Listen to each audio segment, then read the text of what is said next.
காவல்துறை வந்து கூட்டத்தை ரத்து செய்யறதுக்கான அதிகாரம் இருக்கு. 41 உயிர் போயிருக்காதுல. டிஎம்கே கெட்ட பேரே வரட்டுங்க, கெட்ட பேரோட உயிர் கம்மியா 3 மணிக்கு முன்னாடி ஏன் அனுமதிச்சா? இப்ப சொல்றாங்க நாங்க சொன்னோம் ஆதவர்ஜுனா கேட்கல. ஏதாவது ப்ரூஃப் இருக்கா? அங்க பதில் சொல்ல வேண்டிய விஷயங்கள் அரசாங்கத்துக்கு நிறைய இருக்குங்க. 3 மணிக்கு முன்னாடி ஏன் அனுமதிச்சா?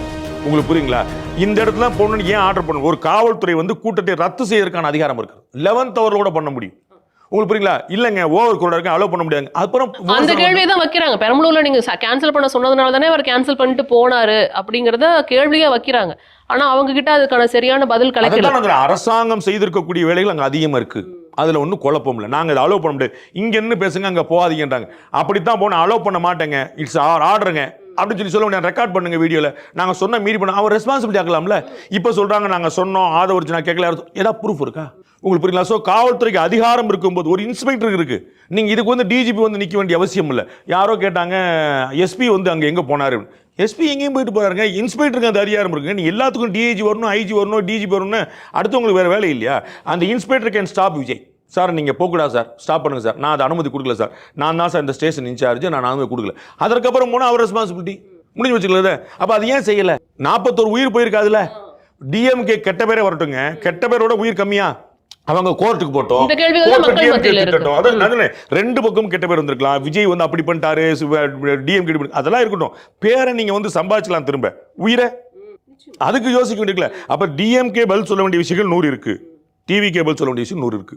இதுக்கு அடுத்த கட்டமா பல்வேறு வழக்குகள் வந்துட்டு இப்ப ஆதவர்ஜுனா அவர்கள் மேலேயும் சரி, இப்ப நிர்மல்குமார், திரு புசியானந்த் அவர்கள் மேல வழக்குகள் இருக்கு. முன்ஜாமீன் வாங்குறதுக்கு வந்துட்டு கோர்ட் அணுகி இருக்கிறாங்க. அடுத்த கட்டம் எப்படி நகரும்? இவங்க வெளில வந்ததுக்கு அப்புறம் தான் அடுத்த கட்டம். ஆதவர்ஜுனா மீதான வழக்கு வேற, மற்றவர்கள் மீதான வழக்கு வேற. ஆதவர்ஜுனா அவர்கள் வந்து அந்த முதல்ல பழைய எஃப்ஐஆர்ல அவர் பேர் கொண்டு வரப்படலை. அவர் வந்து அவர் பேரும் திரு விஜய் பேரும் அந்த முதல் வழக்கில் அந்த 41 பேர் பிரச்சனையில் இல்லை. அதில் வந்து ஆனந்த் அவர்கள் பேர், அது என்ன கணக்கில் போட்டிருக்காங்க எனக்கு தெரியல. ஆனந்த் அவர்கள் வந்து நம்பர் 2. உங்களுக்கு புரியல? அவ கீழே இருக்கக்கூடிய நிர்மல்குமார் சேர்த்துட்டாங்க, மேல இருக்கக்கூடிய ஆர்கனைசர்ஸ் அப்படிங்கிற அந்த ஃபேக்ட்ல சேர்த்திருப்பாங்க.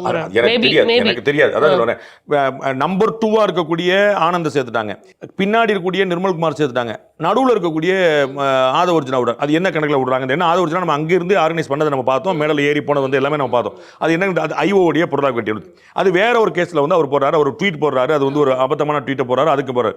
இந்த இடத்துல வந்து நீதிமன்றம் இவங்களோட டிவிக்கு அடுத்த கட்ட ஃபீல்ட் ஆக்ஷன் அவங்க வந்து நீதிமன்றத்தில் ஒரு ரிலீஃப் பெற்ற பிறகுதான் இருக்கும்.